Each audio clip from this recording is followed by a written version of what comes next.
go say hi to Xiangling first.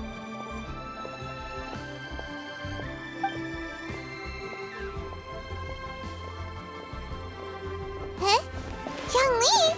What a pleasant surprise meeting you here! Oh? Why, the pleasure is all mine, as is the surprise, surely. It must be fate that brings us together in this place. How have you fared as of late?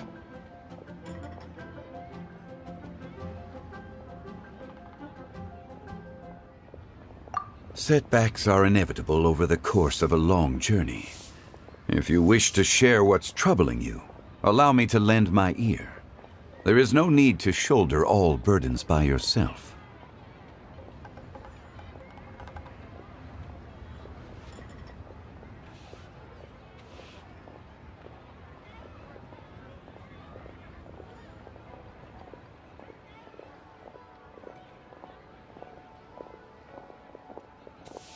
You are too kind.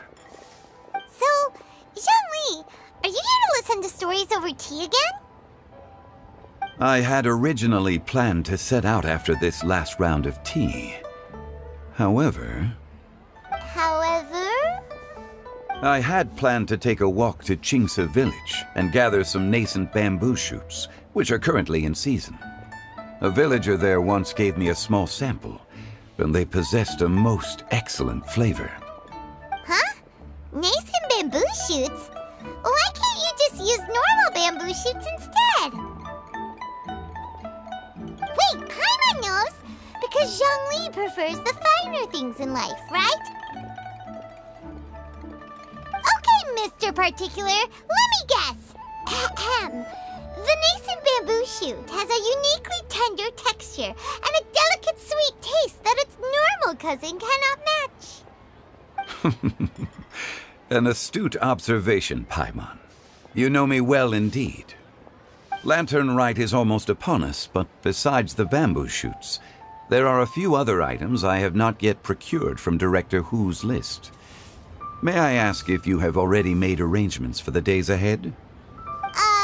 Well, we were planning to use the opportunity to say hi to some of our friends, but before we were able to figure out a schedule, we ran into you. Well then, might I invite you to imagine the sheer delight that is a soup cooked with the freshest nascent bamboo shoots in all the land.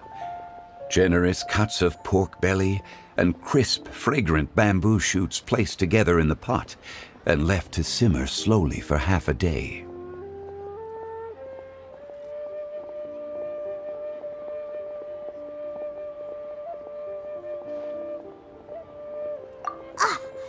You're doing this on purpose, aren't you? Paimon's onto your plan. You just want to hoodwink us into fetching your bamboo for you. Why, I assure you, I would do no such thing. I merely wish to inform you of the freshest, most succulent and flavorful bamboo shoots one could ever hope to taste. Ugh. Let's go, Traveler. Paimon's taste buds can't take it anymore.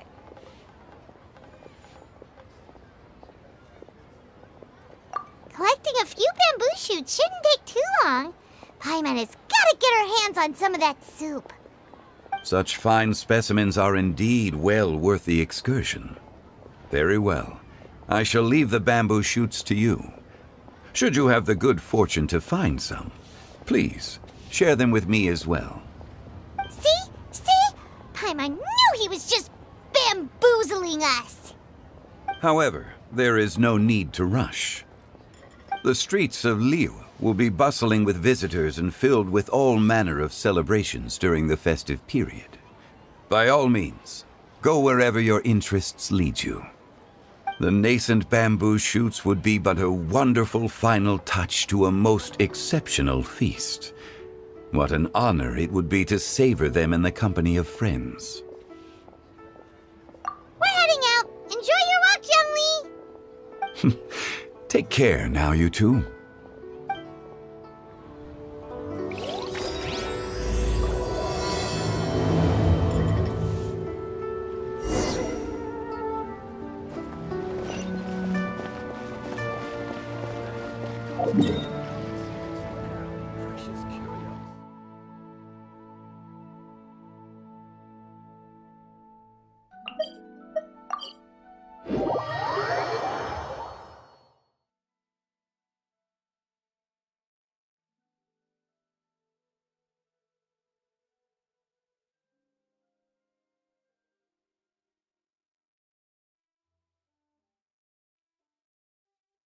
Bamboo shoot, bamboo shoot, nascent bamboo shoot.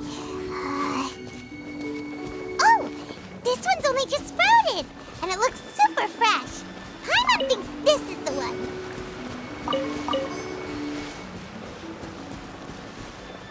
These should be enough. Let's head back. Help! Help!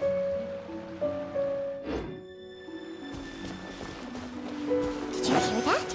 Someone's calling for help. It's coming from over there.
Are you okay? Did any water go down the wrong pipe?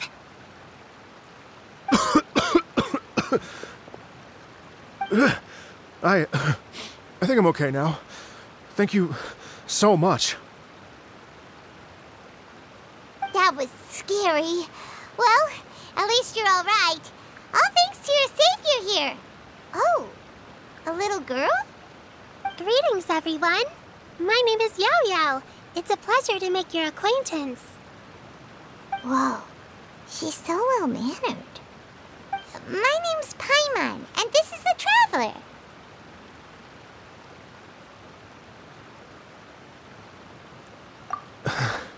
I'm Dvorak, a musician from Fontaine.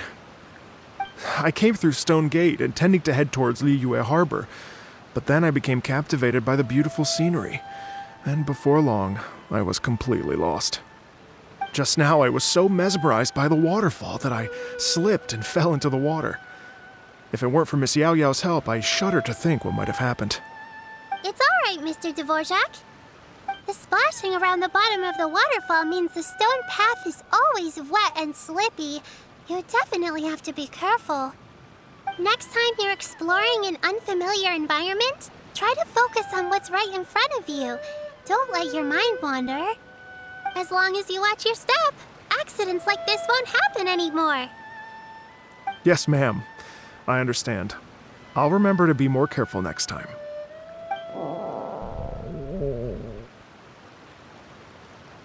Oh, are you hungry, sir? Oh, I'll be fine.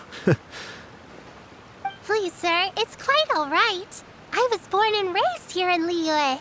It's only natural for me to extend my hospitality to any guests who are passing through. I expect you still have quite a long journey ahead of you. It's very important to keep your energy levels up. I still have some lotus flower crisps left in my backpack. Why don't we split them between the four of us? Aw, what a thoughtful kid! She even has some for Paimon! You're welcome. Mmm, so tasty. If only there were more. Having a healthy appetite is a good thing. It means Paimon's still growing. If I'd known I was gonna run into you, I would have made a second batch.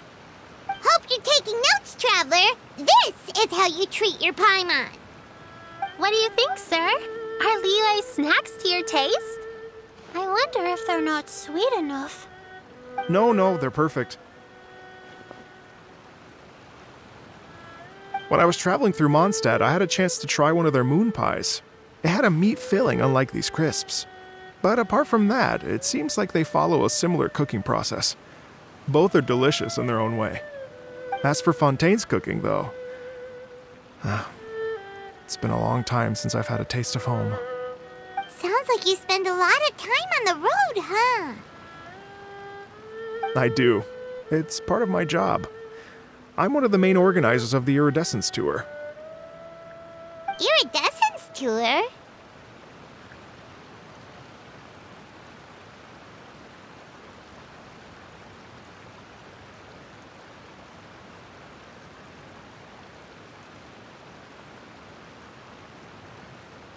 The Iridescence Tour is one of the biggest music festivals in Fontaine.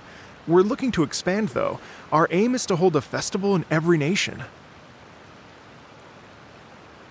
At least, all the main organizers share this goal. Unfortunately, it's a long story, so I'll spare you the details. But anyway, so the main reason I'm traveling all around Tavad is to promote our music festivals. But I have some personal reasons, too. Well, what are they? Just tell us already. Let me see. Well, to explain it in full, I'd have to start with a story from my ancestors. I don't want to take up too much of your time. Oh, I love listening to stories. We want to hear it too. Okay, then I'll start from the beginning. The story goes that my ancestor, who was also a traveler, once slipped and fell into a lake during his travels. As he was sinking and gasping for breath, he heard a wondrous tune in the air. They say it was the most beautiful, moving melody he had ever heard. Even in that life and death moment, the ethereal music seized his full attention and almost made him forget the fact that he was drowning. When he finally came to, he found that he had already been brought ashore. Not too far from him stood an unfamiliar woman with an almost divine aura. Once she saw that he was no longer in danger, she left without a word. My ancestor tried to run after her to give his thanks, but although a mere dozen paces separated them, no matter how quickly he gave chase, he drew no closer and remained a dozen paces behind. In the end, all he could do was to bow in thanks to the woman as he watched her walk away towards the rivers and mountains in the distance, before at last he turned around and made his way home. Once he returned to Fontaine, he began to learn an instrument so that he could spread his story far and wide, just like the bards. After generations of retelling, embellishing, and dramatizing, people have come to think of that lady as something like a fairy. The story's become something of a local legend in Fontaine. It's called The Lady Overlooking the Lake. People now say that if you go down to the lakeside and play an instrument, so long as you play a pleasing melody, you will hear a fairy lady who is hiding out of sight, playing along with you. Wow!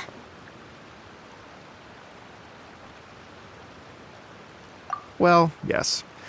As it stands now, it's become a touch too romantic and detached from reality. But I understand the original story and its historical grounding better than anyone else.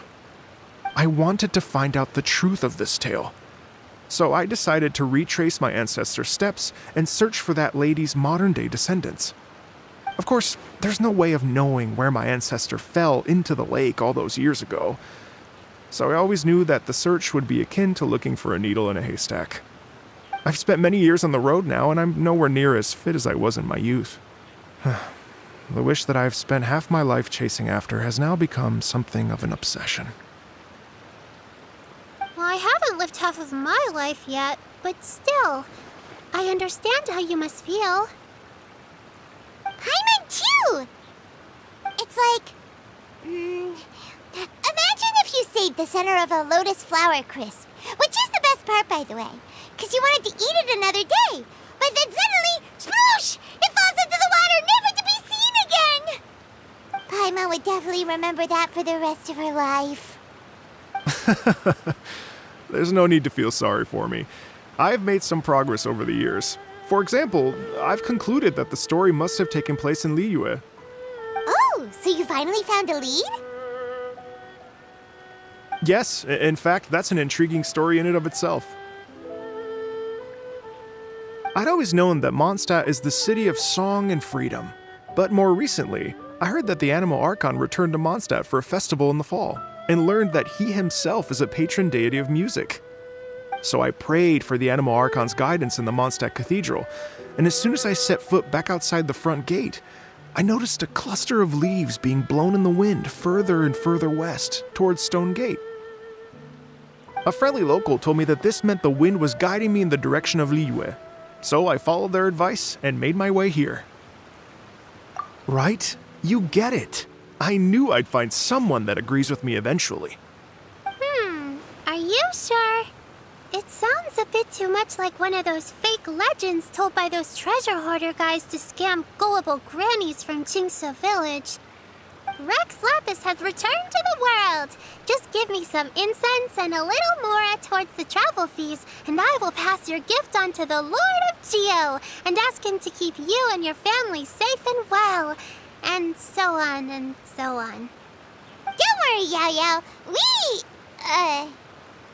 have a lot of experience with deciphering omens and stuff. And anyway, you only got scammed if you handed over Mora, right? Actually, to express my gratitude, I did spend rather a lot of Mora on several bottles of fine wine, which I left at the Statues of the Seven along the way. Oh dear. Well, how about this, ladies and gentlemen? Why don't I bring you all to Yujing Terrace to see Miss Ganyu? I don't know very many people, so I can't help you out much. But Miss Ganyu and the Qixing know just about everything. If you've been scammed, they'll help you get your Mora back. And if the wind was telling the truth, and you want to keep looking for that lady's family, they'll be the best people to ask.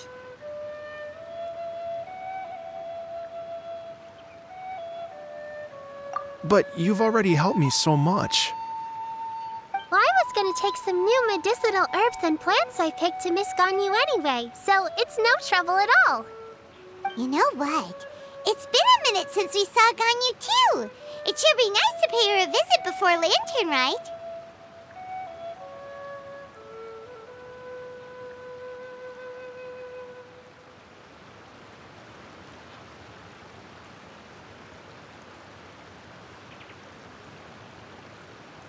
All right, well, my sincere thanks to you all. I will never forget your kindness. Okay, everyone. Please follow me. I'll be your guide. Remember to watch where you're going, okay? Uh-oh. Paimon's out of a job. Oh well. Paimon will just be a cheerleader instead.